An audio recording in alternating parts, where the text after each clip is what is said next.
Divorce হওয়ার পর তার বাচ্চার কথা মনে পড়ছে আর তখন স্বামীকে কল দিছে। এই ভিডিওটা শেষ পর্যন্ত দেখেন, চোখের পানি ভাই ধরে রাখতে পারবেন না।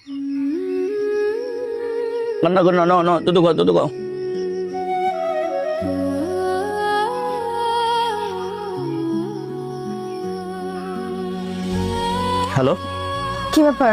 এতগুলো ফোন দিতেছি, ফোন রিসিভ করতেছো না কেন? কেন আমি ফোন রিসিভ করবো? এমন করেন না প্লিজ। আমার মায়ের কথা আমার অনেক মনে পড়তেছে।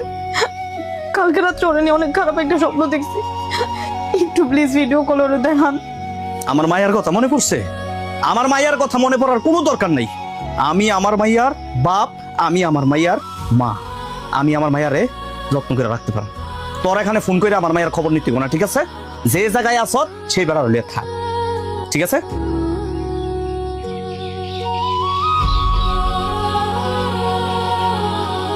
হ্যাঁ ভাবি, কল করছিলেন? ভাই কষ্ট করে একটু তোমার ভাইয়ের কাছে গিয়া আমার মায়ের সাথে একটু কথা কয়ে দাও না।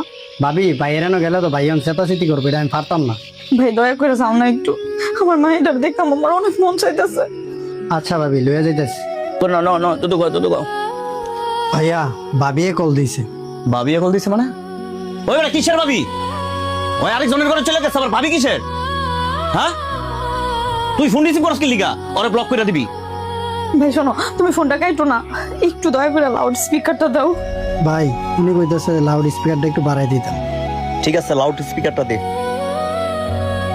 দেখো তোমার দুইটা পায়ে ধরি আমি, তুমি শুধু একটা বার আমার মায়ের ভিডিও কলে দেখাও, আমি আর কোনোদিন ফোন দিব না। দে মোবাইলটা দে।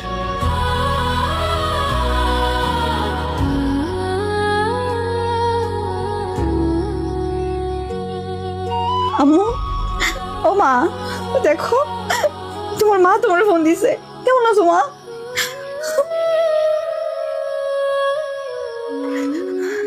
আমি কতক্ষণ ধরে তোরে ফোন দিতেছি, আমার কি কোনো গুরুত্ব নাই? কার সাথে কথা বলতেছ? আমি আমার মেয়ের দেখার জন্য একটু ফোন দিছিলাম। মেয়েরে দেখার জন্য ফোন দিতেছস মানে? তোরে আশকারা দিতে দিতে মাথায় তুলে ফেলছি। আমার সংসারে থাইকা ওই বেটার কথা মনে পড়ে? যদি যাইতে হয় ওইখানে একবারে যাইগা।